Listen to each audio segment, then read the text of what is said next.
If you go back to the start of China's urbanization process, at the start of the reform process in China, so roughly 1980, at that point, fewer than 200 million Chinese people lived in cities or in urban centers. Over the 3 decades that followed, that grew by nearly 500 million people. And now today you have more than 750 million people living in China's cities.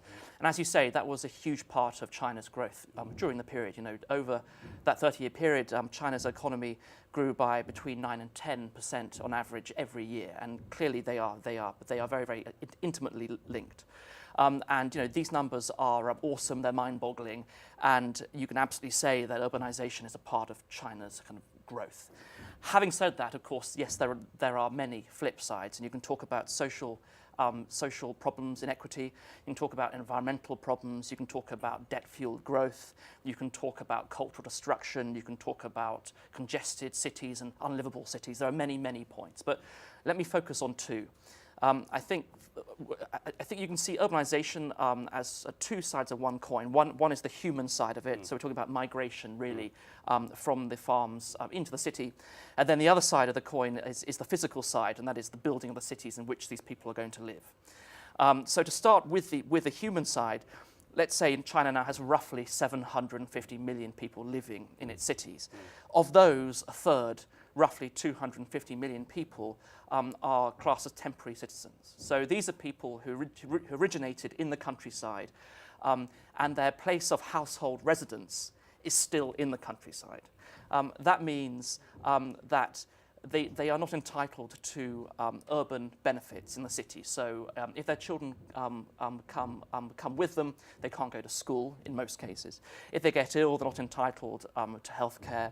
If they lose their jobs, they won't get unemployment benefit. Now, it's a little more complicated than that, but that's basically a problem. So for 30 years or so, you've had essentially a second class of citizens, a sort of urban underclass, I think you can call them. And so, you know, this has been deeply unfair. And I think economically, it was justifiable in the sense that this helped to keep the cost of labor down, and this helped to it helped the build out of China's cities. You know, it meant that it was cheap to build the roads, the ports, the buildings. It meant that labor in the new factories was cheap, and it helped to turn China into this great export powerhouse.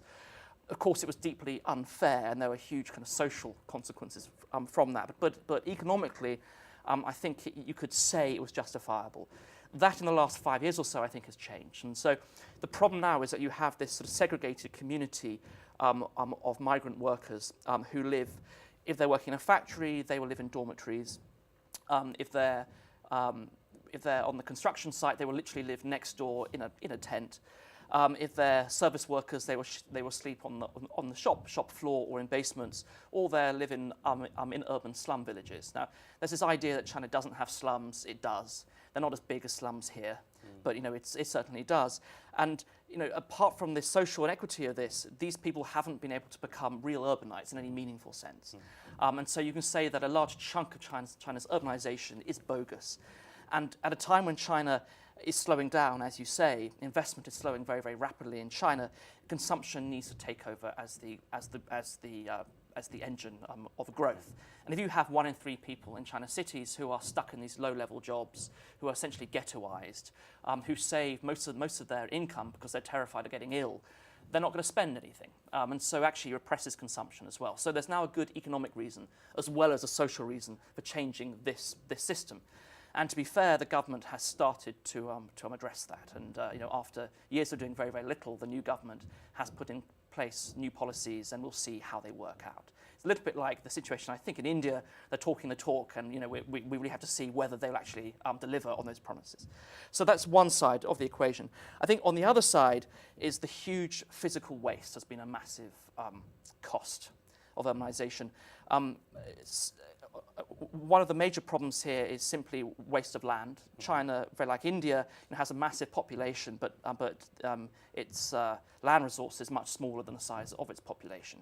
And China believes it needs to feed itself, and so it needs to have a certain amount of land. but the urbanization process has used land very, very inefficiently. And really the biggest culprit here is not residential housing. The biggest culprit are the industrial zones. Almost every town in China of any size has its economic development zones, and they're incredibly wasteful, grotesquely wasteful. We're talking sort of 8-lane roads, low-rise buildings, nobody living there, massive, massive waste of land. On top of that, you have in the cities themselves, China's built many new suburbs, which were needed, but again, grotesquely wasteful. Every town wants to be a mini Beijing. You know, they all have a huge party headquarters for the party officials. This is really as a result of kind of an untrammeled power that they have in China. Again, very wide roads, a mini tenement square in every building, very, very wasteful. And of course, this has been fueled by debt, essentially. And you know, China now has huge debt problems. This has been fueled at the local level. I can talk about this for hours, but I'll give you one statistic which kind of gives you an idea of what's happened in China. Before 2008, when China, in reaction to the global financial crisis, put in place its huge stimulus program, the debt to GDP ratio in China was roughly 150%. It's now heading towards 300%, and that's in 7 years. And that's a huge problem in China. Not because there's likely to be a financial crash, that is unlikely. The problem is that if you're going to get this debt under control, that means you have to bring down credit growth. Right. Credit growth has already halved, and we're kind of seeing the consequence of that at the moment, but it's still twice nominal GDP growth. Now, if they're going to get this leverage problem under control, it has to sink, the pace of credit growth has to sink below the pace of nominal GDP growth. And if that happens, you're going to see a greater slowdown. So, you know, the pressures on China and Chinese growth now are very much downward, and this is intimately associated with some of the problems in the urbanization process. Right. So one last question, Tom. You know, we saw, I don't know if you saw the recent statistic that Delhi is actually more polluted than Beijing. It's nonsense. Don't believe it for a second. Okay. So whichever way you look at it. So. I mean, whichever way you look at it. But let's talk about, I mean, what China is doing and the wake-up call. I mean, and so what's the sense you get? I mean, is the response strong enough for China itself? Let's not compare it. It's never strong enough. You know, if you're living there, of course it's not strong enough. Or is the acknowledgement? The acknowledgement is there now. I mean, a year ago or so, the Premier declared war on Beijing's air pollution. Now, I live in Beijing, and I've got young children, so it's something that worries me.